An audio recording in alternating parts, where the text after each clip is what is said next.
Pak Boy, kalau tadi Anda mengatakan aplikasi yang Anda buat sesungguhnya sudah bisa diterapkan, tetapi ketika kita download sekarang atau kita unduh sekarang, apakah sudah bisa langsung digunakan atau harus menunggu seperti apa dulu? Belum bisa karena aplikasi ini hanya bisa digunakan masyarakat kalau memang sudah ada aturan numbering dari pemerintah tadi ya.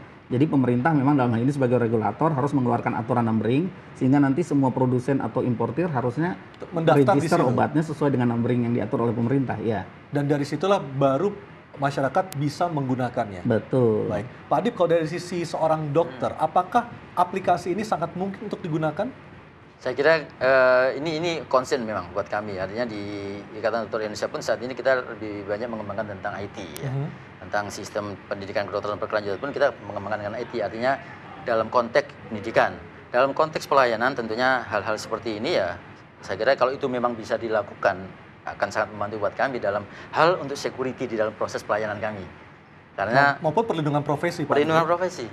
Tetapi tentunya bukan mungkin nanti ini bisa dikembangkan bukan hanya konten sebuah produknya saja, tapi juga dikembangkan tentang mana sih distributor yang resmi, mana sih yang sebenarnya distributor itu hanya produk-produk apa aja. Kalau kita berbicara soal distributor, mungkin distributor yang besar-besar sudah terregistrasi di pemerintah, Ya. tapi kan masih ada mata rantai sampai ke bawah, Ya. akhirnya menjadi ada distributor yang nakal seperti itu. Ya. Apakah semua distributor mata rantai itu sudah dalam pantauan pemerintah kah? Atau sebenarnya ada celah-celah yang ternyata belum bisa dipantau oleh pemerintah?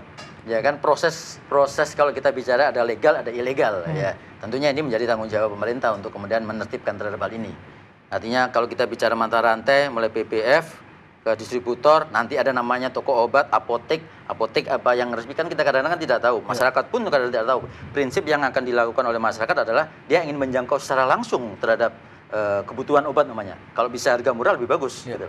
Dan ini yang kemudian memberikan konsekuensi kemudian mudahnya yang namanya obat palsu atau katakanlah itu vaksin palsu pun untuk semakin mudah untuk beredar dan tidak ada security yang bisa menjamin bahwa ini produknya asli atau tidak. Baik. Pak Boy, tadi Anda menyebutkan di Nigeria aplikasi yang Anda buat sudah digunakan. Seberapa tinggi persentase untuk bisa menekan ataupun menghilangkan peredaran obat-obat ataupun vaksin palsu di sana? Sangat tinggi di sana, di atas 90% sudah bisa dihilangkan. Bahkan keberhasilan ini dimuat di banyak media internasional seperti Wall Street Journal. Kita semua bisa lihatlah di Apakah media kondisi di Nigeria sama dengan Indonesia sehingga apa yang berhasil di Nigeria bisa kita terapkan juga di tanah air? Saya ngelihatnya sama ya, karena mungkin Indonesia malah lebih rumit lagi karena menurut kami, ini kami sebagai profesi informatika ya, saya dan kawan-kawan dari profesi informatika menilai tidak mungkin pemerintah bisa mengawasi tanpa menggunakan aplikasi IT karena terlalu banyak penjual obat, gimana cara mengontrol sebanyak itu. Kalau walaupun kita berdayakan BPOM juga dia nggak akan punya sumber daya yang cukup buat mengawasi. Jadi menurut kami memang dalam hal ini solusinya hanya IT. Butuh waktu berapa lama? Mulai dari katakanlah misalnya aplikasi yang Anda buat disetujui oleh pemerintah sampai akhirnya nanti bisa benar-benar digunakan oleh masyarakat. Butuh waktu berapa lama? Begitu numbering ditentukan, produsen mau menggunakan numbering sesuai dengan aturan itu langsung bisa digunakan, Mas. Anggaplah paling lama 2 minggu, 1 bulan udah langsung bisa berjalan. Ini kita lihat adalah alur anti-fake. Anti-fake adalah aplikasi yang dibuat teman-teman dari praktisi IT ITB.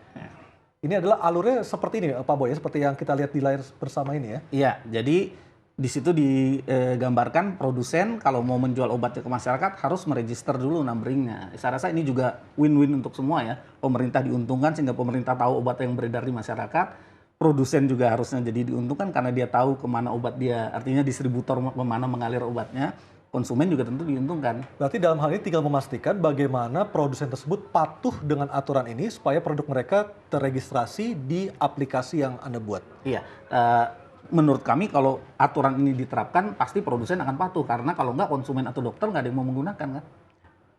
Apakah Pak Adip sebagai seorang dokter juga sehari-hari, apakah Anda melihat sejauh ini masih ada produsen-produsen yang nakal yang tidak mau mematuhi aturan pemerintah?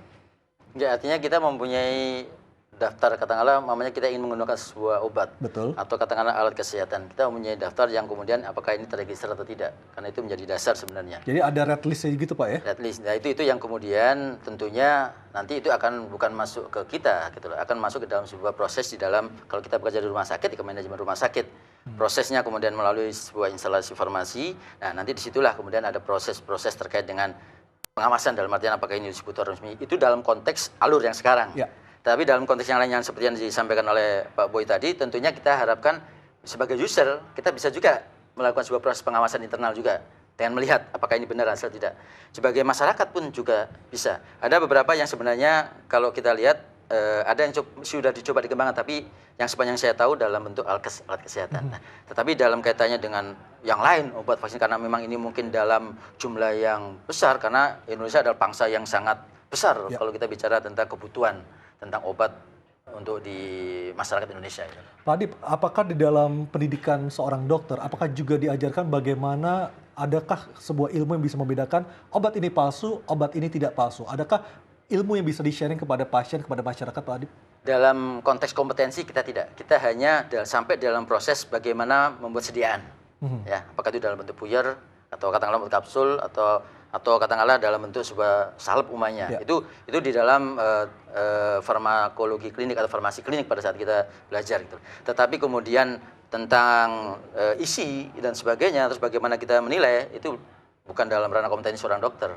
Itu ranah kompetensi seorang ahli farmasi atau apoteker. Artinya tanggung jawab masalah palsu atau tidak sebenarnya ada di manajemen rumah sakit. Ketika SOP itu berjalan dengan baik, maka dokter pun juga terlindungi, pasien pun juga terlindungi. Instalasi farmasi. Farmasi. Lebih spesifik lagi instalasi farmasi tentunya. Baik. Pak Adip, Pak Boy, terima kasih atas waktunya berbincang bersama kami. Selamat sore. Terima kasih, Pak. Selamat sore. Terima kasih, Pak. Dan pemirsa, saya Pariwara, Ayus Petang masih akan kembali. Tetaplah bersama kami.